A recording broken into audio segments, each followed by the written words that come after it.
Don మీడియాకు స్వాగతం. తాడేపల్లిగూడెంలో అధిక ధరలకు అమ్ముతున్న నాన్ జ్యుడిషియల్ స్టాంప్ పేపర్స్.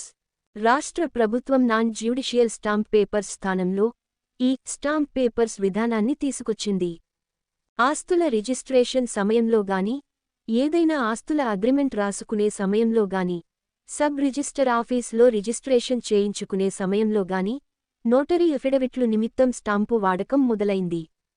అయితే గతంలో సబ్ రిజిస్టర్ ఆఫీస్ నుండి స్టాంప్ వెండర్స్, కొనుగోలుదారులకు అమ్మకం నిమిత్తం తీసుకున్న నాన్ జ్యుడిషియల్ స్టాంప్ పేపర్స్ వారి వద్దే ఉంచుకుని, వాటి కోసం వచ్చే వినియోగదారుల నుంచి 10 రెట్ల సొమ్మును అదనంగా వసూలు చేస్తున్నారు.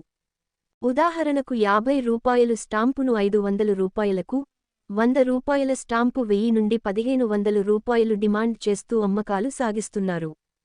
ప్రభుత్వం నాన్ జ్యుడిషియల్ స్టాంప్ పేపర్స్ సరఫరాను నిలిపివేసి, ఈ స్టాంపు పేపర్ విధానాన్ని అమల్లోకి తీసుకురావడంతో, ఇదే అవకాశంగా తీసుకున్న కొంతమంది స్టాంపు వెండర్స్ వారి వద్ద అమ్మకుండా దాచిన నాన్ జ్యుడిషియల్ స్టాంప్ పేపర్స్ను అధిక ధరలకు అమ్మి సొమ్ము చేసుకుంటున్నారు.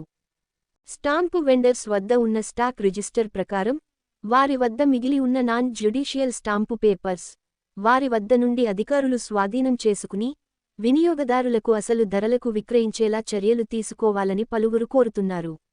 నాన్ జ్యుడిషియల్ స్టాంప్ పేపర్స్ 10 రెట్లు అధిక ధరలకు అమ్ముతున్న స్టాంపు వెండర్స్ పై చట్టపరమైన చర్యలు తీసుకోవాలని ప్రజానీకం కోరుతోంది. విశ్వసనీయ వార్తల సమాహారమే మన డాన్ మీడియా. మరిన్ని వార్తల కోసం మన డాన్ మీడియా ఛానల్ను సబ్స్క్రైబ్ చేయండి. మరికొందరితో చేయించండి. ధన్యవాదములు.